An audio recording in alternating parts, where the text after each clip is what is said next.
we get to Saturday, Sunday night, and we're basically seeing these guilds try different strategies, one-upping each other by percentage, best pulls here and there, what's going to work, who's going to sleep, what's happening overall. And there's a couple things to talk about, because one strategy that was super exciting that you might also find exciting was changing all of your buttons to focus macros. I'm fired up as a mage from Team Liquid. At one point in the stream, he disappears and Max actually says, we're not going to show his POV for a little bit. And generally speaking, what it turned out is that I'm fired up switched his hero talents. I think he went from the Phoenix one into Spellslinger. And the reason being was that even though it's a performance dip, it's generally less DPS statistically or sim-wise. There's a mechanic where you start doing a stacking buff.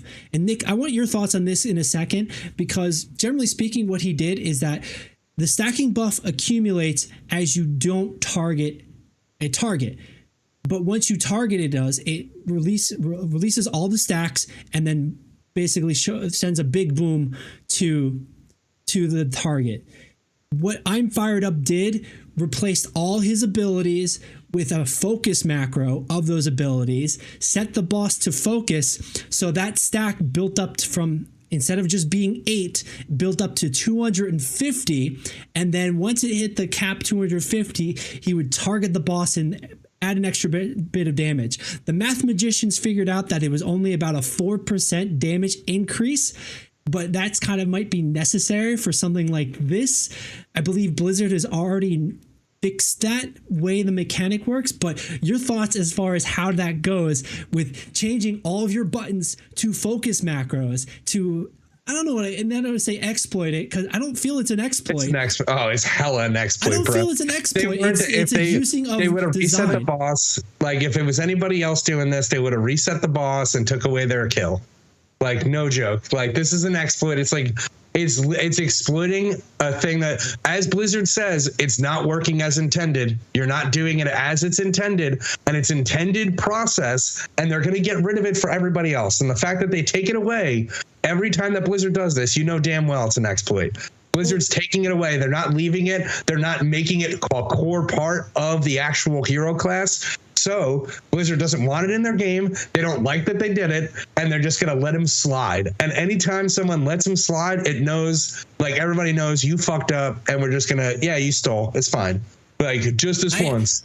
I don't know how egregious it really is, because this feels like it's more of a Blizzard oversight mistake of like, when you target, and it's very simple math for them to then go, well, I just won't target the thing. It's not exploiting code. It's not exploiting weak auras or like. It's definitely using a focus macro. It's exploiting code. It's not exploiting code. It's exploiting. It's just like rogues. We're going to get into this argument just like rogues doing batshit crazy stuff with macros. It's the exact same thing, exploiting the code in the game to do what you want it to do something that's not intended. It's not intended. You're using code. You're using macros to do it. That's it. You can't do this without macros, right?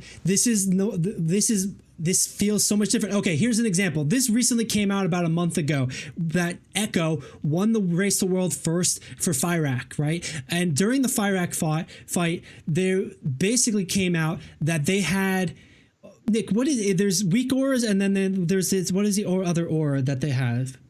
I can't remember what the thing is. It's like basically an aura that will not notify the entire world.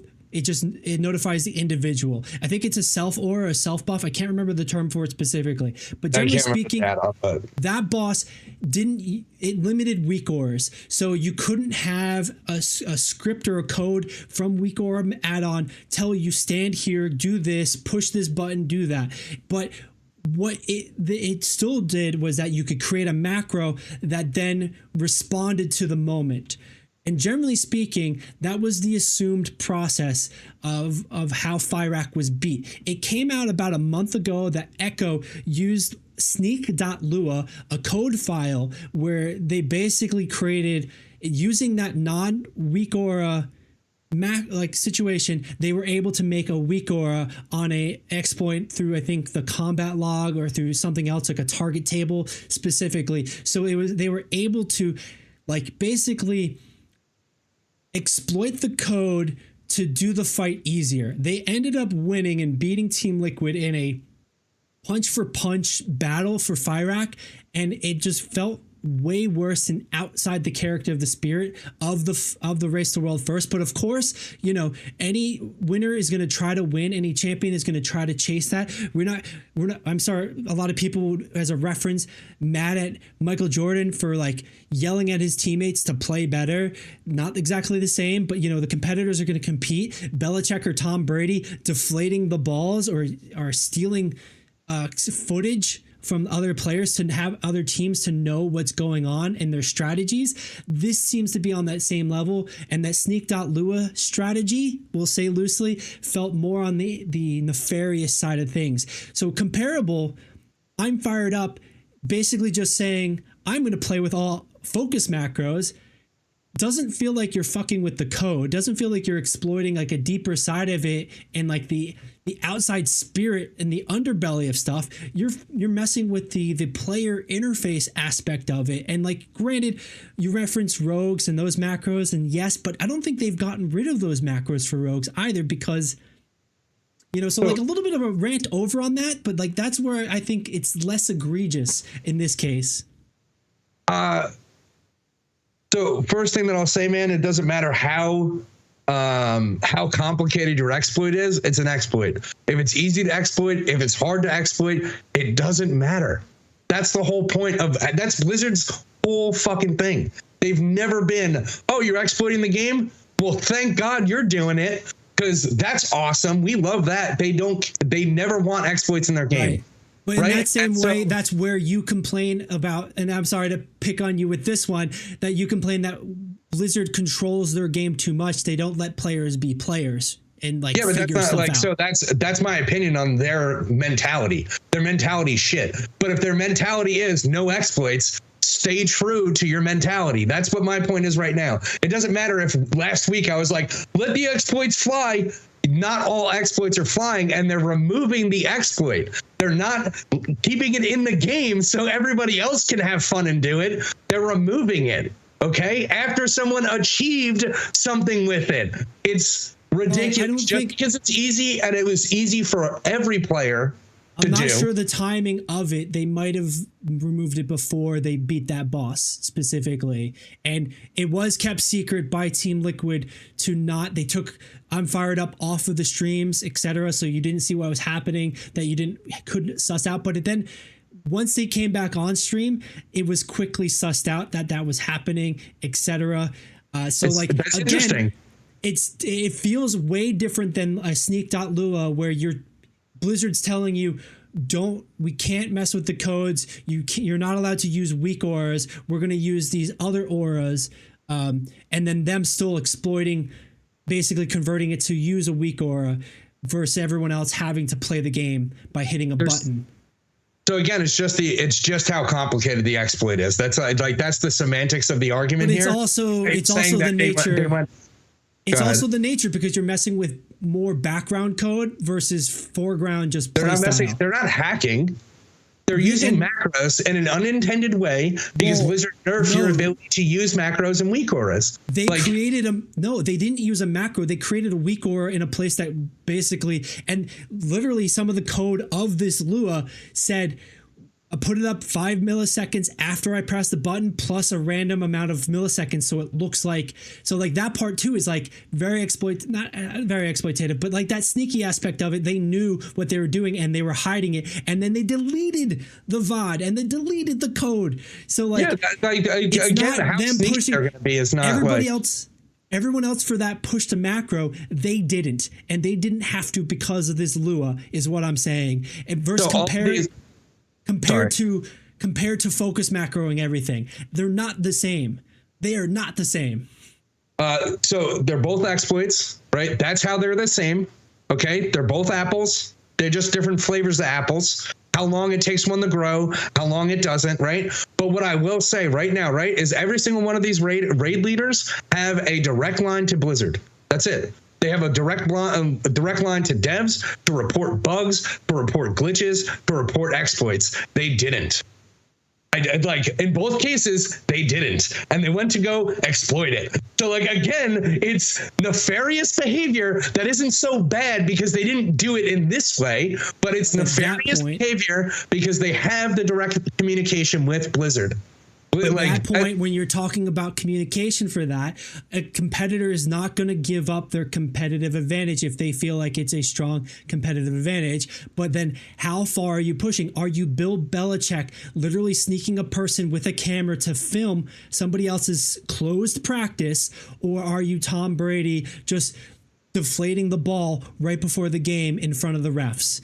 That's, and that's kind of the thing I think we're talking about here, using a focus macro is doing the thing in front of people with a system that's designed. Because, like, yes, we can call it an exploit, but then also saying that I make enough gold to pay for game time is an exploit because I'm using the mechanics to circumvent giving my credit card, basically. That's an exploit. And that becomes this loose definition of what exploitation is. That exact thing is supported by Blizzard by selling, focus macros are also supported by Blizzard, my dude. Yeah, and like that's focus target, right? So focus target is also not supported. To manipulate, not to go out of your way to make sure that you're able to get an unintended effect from a talent that you have. You notice that this is not the way that it is. They actively did this. That's why they went off stream. That's where it's arguable. Arguing the silliest shit, man. They actively go off stream. It's literally doing drugs or eating food when you're not supposed to in the next room, man. I don't know, man. It doesn't matter how severe it is. I'm not arguing how severe it is. You're giving a double-sided sort of opinion, or like they could do this for that, but then it's not. You're in grouping. Blizzard's intention is no exploits. That's it. They don't have the intention of the hero. Sometimes it's okay. Nick, the intention of the hero talent was that the target, it will explode on the target. That is Blizzard's oversight, that if I just don't have to target the thing, but generally speaking, you're going to target the stuff.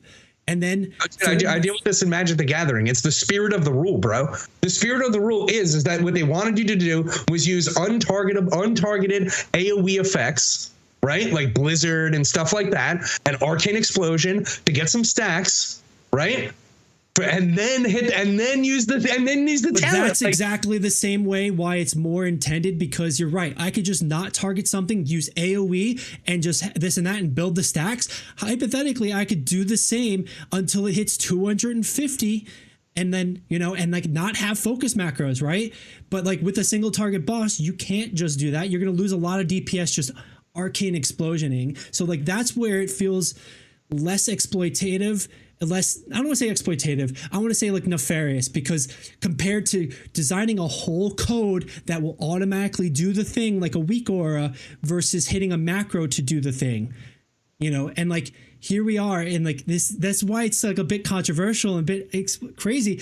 I don't think this made a huge dent in the race to world first. I don't think it gave them that much of an advantage for this boss overall. But in the spirit of what this specifically is, comparable to the spirit of past things, this doesn't feel off egregious. Yes, it was probably outside the intended purpose, but in that same way, it was less theft, less stealing, less, but competitors were competing exactly. So, my actual philosophy on video games is let the exploits fly.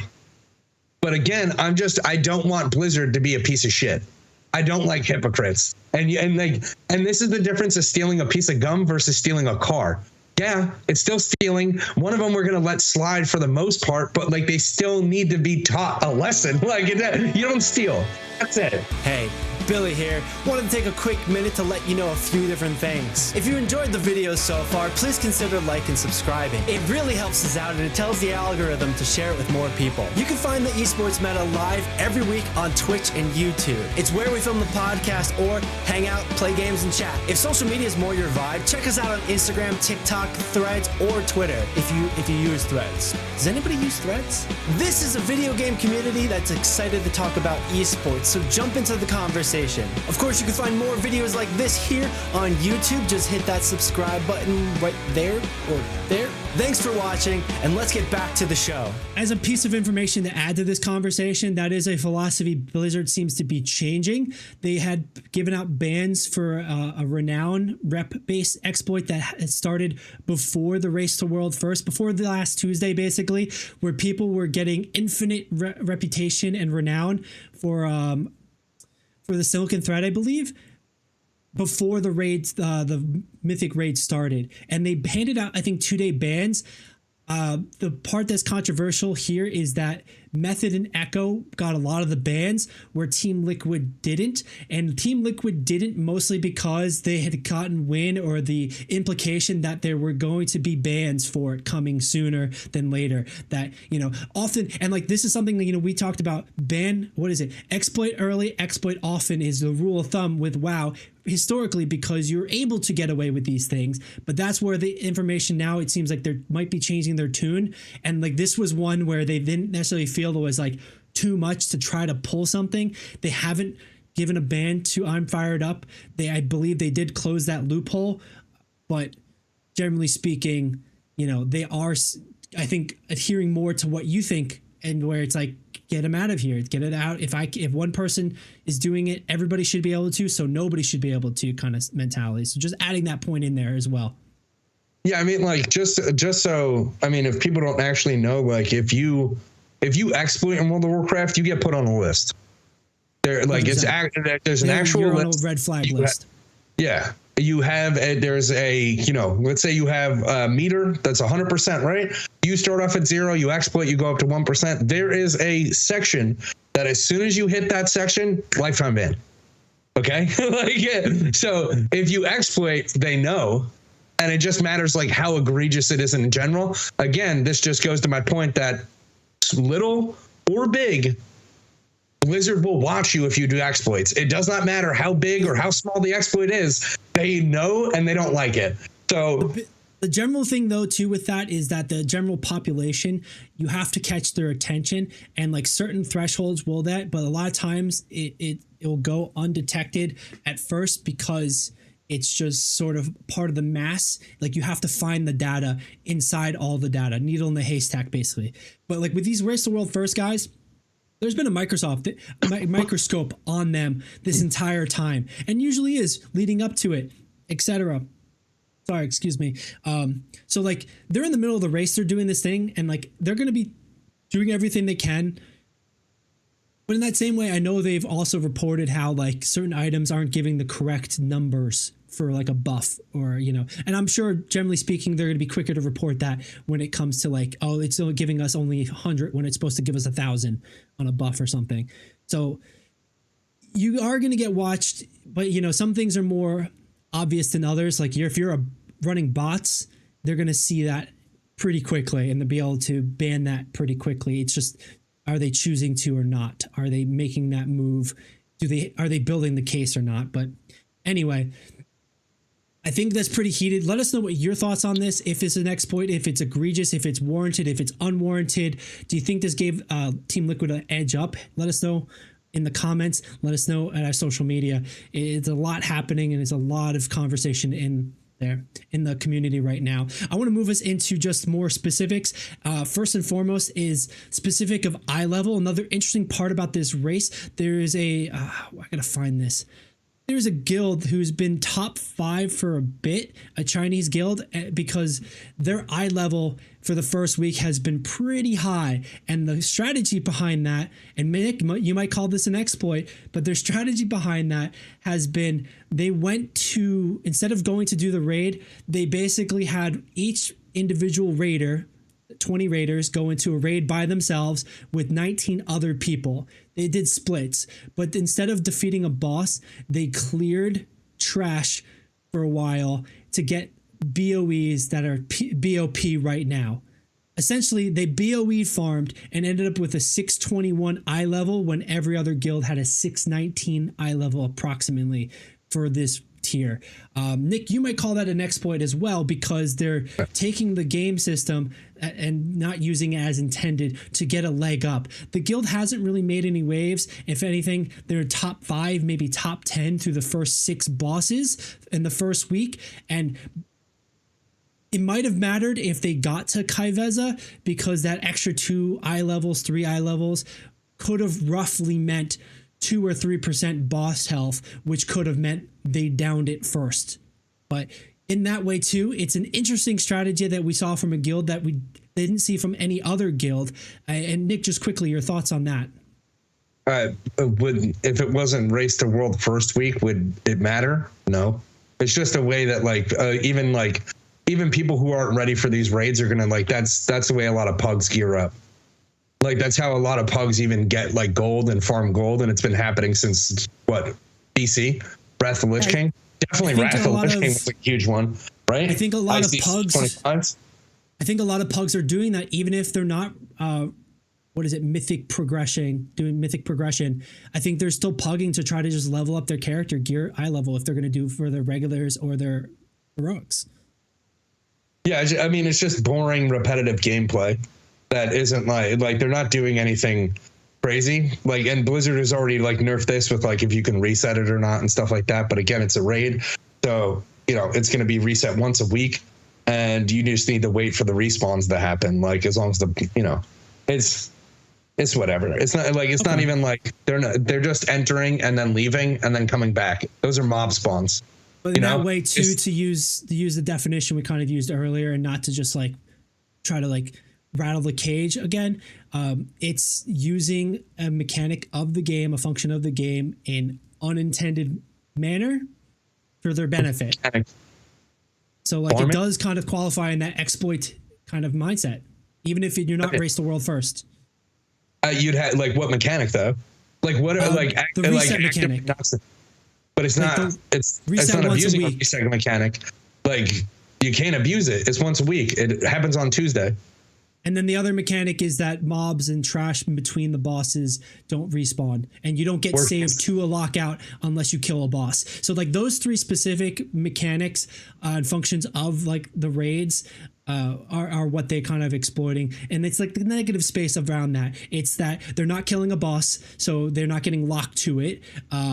It is dropping BOP items, so the one person who needs it, who's in the Race the World First guild, is getting that item, getting the 3 items that they could potentially get from that, and then the mobs, the trash are respawning, so they have an infinite amount of opportunities for that item to drop if they have an infinite amount of time to wait, basically. I kind of see where you're going with it, but it's every aspect of this is not even an exploit. It's all working as intended, right? This is the reason why we have the you're only locked to a raid, right? When you kill a boss, because of other aspects of the game. They have this specifically in play to make it. It used to be that you were just locked to a raid when you entered it. But that's where that's where the intended is that you kill the boss and they're not killing the boss. So again, in that spirit of intention, it's soft exploitative, but it's still exploitative. I would be there with you if it wasn't part of the actual game plan of Blizzard for the last 20 years. And that's what I would say with focus macros, man. You can the thing with the focus macro is I have no problem with it if Blizzard wasn't such a cuck. It's just Blizzard. It's a person literally who's been naysaying glitches and exploits for 20 something years. And all of a sudden they're no, that's cool. I'd punch you in the face, not you, but I'd punch that person in the face in real life if I dealt with them for 20 years being a hard ass on something. And then one day they just flip the script on me. I would do all sorts of bad things to them. That way, Dragonflight in the world. In that way, the Dragonflight and the War Within has been a adamant shift in policy and process and philosophy of this game and this game design overall. So you're allowed to change your mind, but yes, it's going to happen, and it's going to have to happen some time. We'll see what continues with Blizzard, and to your point, if it eventually changes your mind or not. But let's get into the last part about